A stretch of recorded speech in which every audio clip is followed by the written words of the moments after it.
તો પેલા તો કથા સાંભળવા જાય શ્રવણ કરનારાઓએ ત્રણ વસ્તુ પાસે હોવી જરૂરી છે, યાદ રાખજો. જે કથા સાંભળવા આવે એટલા લોકોને ખાસ યાદી કરે. શ્રવણ કરનારાએ ત્રણ વસ્તુ હોવી જરૂરી છે. પેલું કયું છે? શ્રવણ કરવાના ત્રણ પ્રધાન અંગ. ત્રણ અંગ છે કથા શ્રવણના. પેલું કયું છે? શ્રદ્ધા.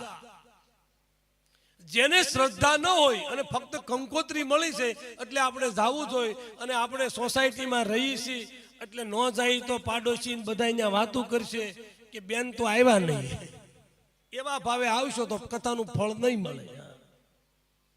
કથા શ્રવણ કરનારે પહેલી તો શ્રદ્ધા હોવી જોઈએ કે મારો મહાદેવ શિવ બેઠો છે, આજ હું નહીં તો મારો દીવો પણ મંદિરે જવાનો છે, મારા બાપનો પણ દીવો જશે, એ મંદિરમાં મારે જવું પડે.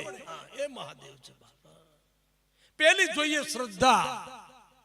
શ્રદ્ધા હોય તો કલયુગમાં ફળ મળે છે બાપ. આ કોઈ સામાન્ય યુગની વાત નથી કરતો.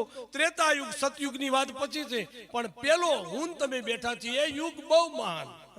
ઋષિ મુનિઓ પણ એમ કહે છે કે અમે તો હજારો વર્ષ સાધના કરી અને જે ફળ મળતું એ ફળ એક સામાન્ય જો મનુષ્ય હાસા ભાવે હરિનામ સ્મરણ કરે તો કલયુગમાં એને હજારો વર્ષ તપ કર્યાના ફળ એક સેકન્ડમાં મળી જાય.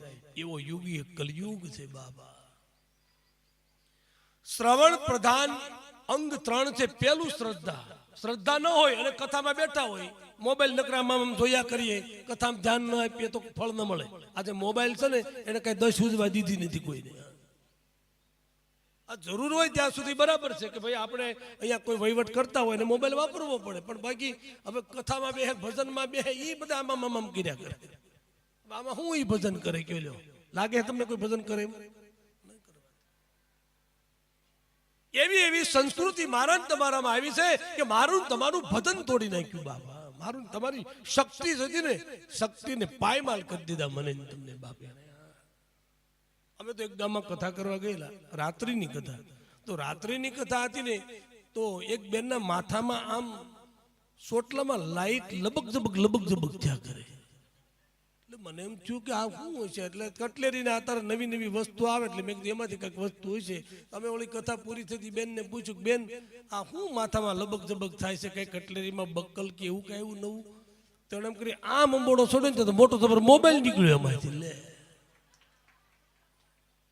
કીધું પણ મોબાઈલ પણ આ ઉપર તો કે અમારા એ કવરેજ નથી પકડતું. લે તે માથામાં રાખે. બોલો મોબાઈલ બાપ મારા તમારા જીવનને, આપણી પ્રજાને, આપણા જીવનને જો સિદ્ધાંતથી તમે જીવો તો દુઃખ છે જ નહીં ધરતી માથે બાપ. બસ સુખની જ વાત કરો, દુઃખ છે જ નહીં. સુખની ઉપરનું એક સ્ટેજ છે ને એ કથાથી યાદ રાખજો. સુખ એટલે બંગલો, સુખ એટલે પૈસા, સુખ એટલે ગાડી, સુખ એટલે ફરવા લઈ જાય એટલે બધું સુખ. પણ એ સુખ માટે આ કથા નથી. કોઈ પણ કથામાં આવે એ ધ્યાન રાખજો, કોઈને ગાડી નહીં મળે, બંગલો નહીં મળે, પૈસો નહીં મળે. પણ જે પૈસો અને જે બંગલો તમને સુખ ન આપે એ તમને સુખ ભગવાનની શિવ કથાના દ્વારે મળશે બાપ. એ કથા છે બાપ, પરમ સુખ. એમાં સંપત્તિની વાત નથી, બંગલાની વાત નથી, ગાડીની વાત નથી, વ્યવહારની વાત નથી. એક જ વાત છે, પરમ સુખ. ભગવાન શિવ અને ભવાની કથા સાંભળવા ગયા હતા, એની કથા આગળ આવશે ત્યારે હું કહીશ કે સુખની ઉપરનું સ્ટેજ કયું? તો કે પરમ સુખ. સુખ નહીં. પૈસા આજ મળે કાલ આપણી પાસે વયા જાય એટલે એનું ઈ દુઃખ આપે. આ ઈ દુઃખ, આ કથા સાંભળો પછી કોઈ દુઃખ થાય? ન થાય.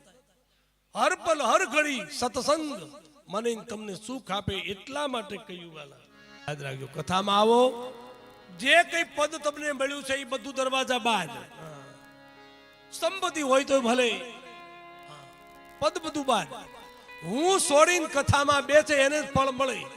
જેને એમ કે હું પૈસા વાળો છું, મારે મોટા બંગલા છે, મારે મોટી ગાડી છે, હું તો અહીંયા બહુ મોટો આગેવાન છું. નહીં બાપ.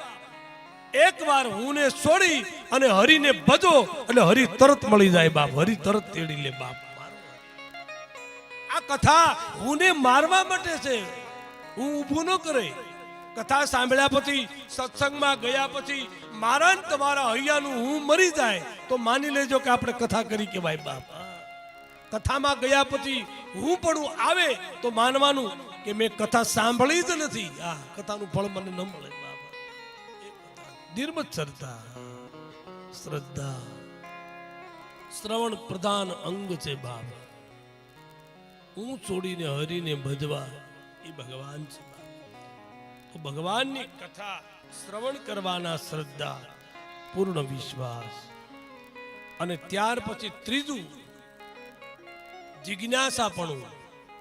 આપણે એવી જિજ્ઞાસા હોવી જોઈએ કે મારે શિવનો મહિમા હવે જાણવો છે. હા, શિવ મહિમા, શિવનો સાર મારે જાણવો છે કે આ બીલીનું વૃક્ષ એ શું છે. ભગવાન શિવના ઉપર તમે બીલીનું જ પત્ર ચડાવો તો જ રાજી થાય, બીજા કોઈ પાન નહીં. બીલીપત્ર શું કામ? અને ભગવાન 3 દળ જ કેમ, 5 પણ નહીં? અને 3 દળ શું કામ? કે મહાદેવ 3 દળથી જ રાજી થાય. ભગવાન શિવના રુદ્રાભિષેકનો મહિમા શું છે? ભગવાન શિવના રુદ્રાક્ષનો મહિમા શું? આ રુદ્રાક્ષ શું કામ પહેરવાના? બાપ, આ મહાદેવનો એક એક મહિમા તમે લઈ લો, જીવ ધન્ય બની જાય. એવી ભગવાન ભસ્મનો મહિમા શિવ મહાપુરાણમાં કયો છે બાપ. શિવ નામ, ભસ્મ અને રુદ્રાક્ષ, આ 3નો મહિમા શિવ કથામાં કયો છે બાબા. ત્રિદલમ ત્રિગુણાકારમ ત્રિનેત્રમ ત્રિયાદનમ ત્રિજન્મ પાપ સહારમ એક બિલ્વા શિવા.